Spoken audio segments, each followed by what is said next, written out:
These are the 6 things I've been watching during the preseason that I believe is going to shape how the start of the season actually plays out. And trust me, the last one is going to be the most important storyline of all. Let's start off in San Antonio. And the question is, can the Spurs keep up with Victor Wembanyama? Man, WBY already looks like he's about to change the league this season. He's moving differently.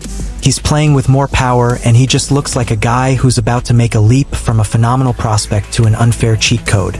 But as dominant as he's looked in the preseason, the real question is whether the rest of the Spurs can actually keep up with how good he's about to be.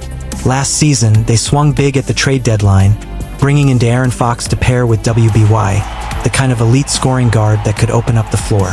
It was a bold move, but they wanted to accelerate this rebuild and start competing right away.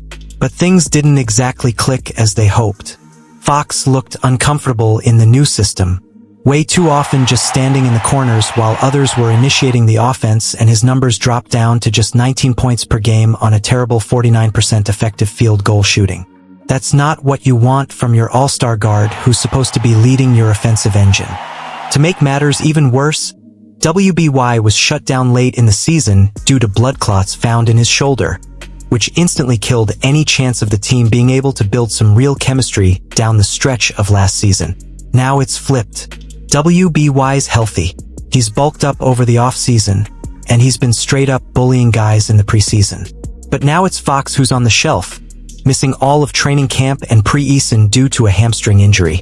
It's just such bad timing because this was the stretch where they could have been ironing out all of the details and truly learning how to play off of one another. But this is where Dylan Harper comes in. The rookie guard they grabbed with the number 2 overall pick looks way more NBA ready than most of us expected. He's got that Jalen Brunson type of feel for the game. Really patient, super polished footwork, always under control, and he stands at 6 feet 6 inches, bringing more size to the backcourt. If he can handle the early point guard duties before Fox gets back, that could be a massive difference between the Spurs keeping pace in the West or digging themselves a hole too early.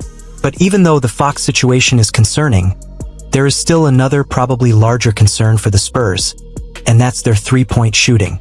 Last season, they finished 20th in three-point shooting percentage at just 35%. But they were taking the 7th most attempts. That's a tough combo. You want to shoot volume and efficiency, but not one without the other.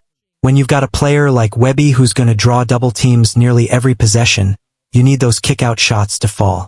Right now, outside of Fox and maybe WBY himself, they don't have many confident shooters.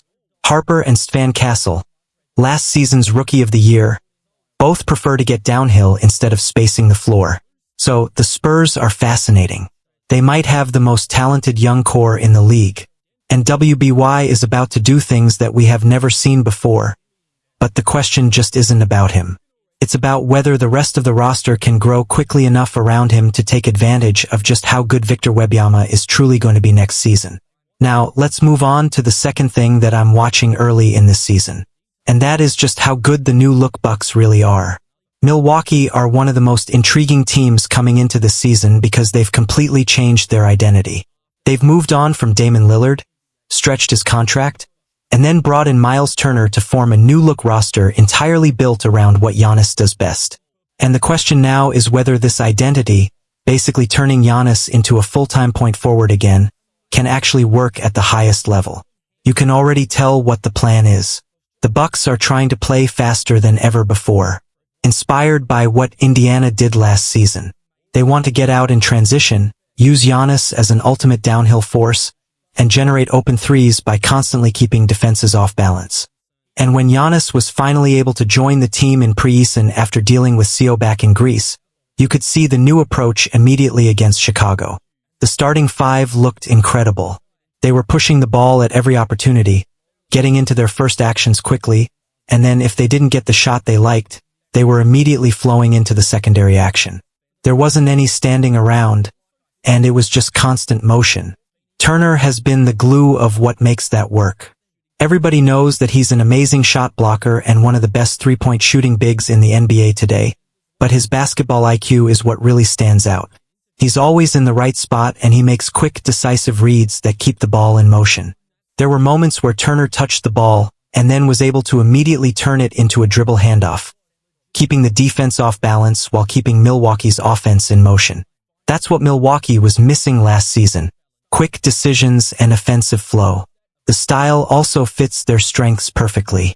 Milwaukee were actually the #1 team in three-point shooting percentage last season, but they were 18th in attempts. The complete opposite situation to what was going on with the Spurs. Giannis said in an interview that the goal this year is to get up around 45 threes a game. And in that same night in Chicago, they hit 20 out of 48. 42% from deep. That's exactly the blueprint. I also love that they finally moved Kyle Kuzma to the bench. Starting AJ Green instead keeps that crazy efficient four-man combo together from last season. Giannis, Kevin Porter Jr., AJ Green, and Gary Trent Jr. as they had a ridiculous plus 42 net rating. Now add Miles Turner to that and you might have one of the most balanced lineups in the NBA. Now, the third thing that I'll be watching this season is just how good the Nuggets are going to be right away after they appear to fix their weak spots. The Denver Nuggets have been one of the best teams in basketball for years now, but they've had two blaring issues that have held them back from truly cementing themselves as a dynasty. The first was their defense. Well, the second is even more important, but I'll get to that in a second. Starting with the defense, though, that had been the one consistent knock on Denver ever since Jokic became the centerpiece of the team. They've always been elite offensively. That part's never been in question, but their defensive structure has had cracks that other teams could expose in the playoffs. So what's changed? Well, this preseason they've been experimenting with a new defensive identity, and it might actually be one of the smartest adjustments we've seen from any team in years. This season, they're going to be using zone-based defenses more often than ever. And it's not the kind of static zone that you would expect. It's a high-pressure matchup-based zone that shifts depending on who has the ball. You could see it in action in their first preseason game against the Clippers. They were pressing certain guys from full court and certain guys from half court, just trying to get the ball out of star players' hands with the goal of making the secondary and even third option guys have to begin offense. It worked in this game, completely throwing the Clippers out of their offensive rhythm. The goal of this new system is to protect Jokic on the defensive side of the floor, and the early returns have been great. Jokic isn't being dragged into every single action because he's able to stay in the paint while the guys at the top of the zone are being far more aggressive. And yes, this led to them giving up some corner three looks, but you're giving those up to the worst shooters on team as guys like Chris Dunn and John Collins weren't able to knock them down at a good enough rate. Honestly, it's been a brilliant move from head coach David Edelman because not only does it solve one of their biggest issues, but it also keeps their energy high during what can be a long, slow regular season. It's just smart basketball, and it's the kind of strategic shift that could make Denver a top 10 defense for the first time in the Jokic era. But like I said, there's another issue that's been even more important than their defense. The one thing that has truly kept them from repeating as champions, and that's their bench. This has been Denver's Achilles heel forever. Whenever Joik sits, everything just falls apart. Last year in the playoffs, they were outscored by an absurd 31 points per 100 possessions when Joik wasn't on the floor. It was legitimately unplayable basketball. But now, for the first time, they actually have real bench depth. Jonas Valanciunas gives them a great secondary hub, a big who can pass and score the ball, allowing them to run similar sets to what Joik does in the starting five. Then add in Tim Hardaway Jr. and Bruce Brown for scoring and defensive energy, and suddenly that second unit actually appears to be stable. Coach Adelman says he has plans to start the year with a 10 or even 11-man rotation, which means fewer minutes for Nikola Jokic. That's really important because he just played a career-high 37 minutes per game last season, and that kind of a workload really adds up over a full 82-game season.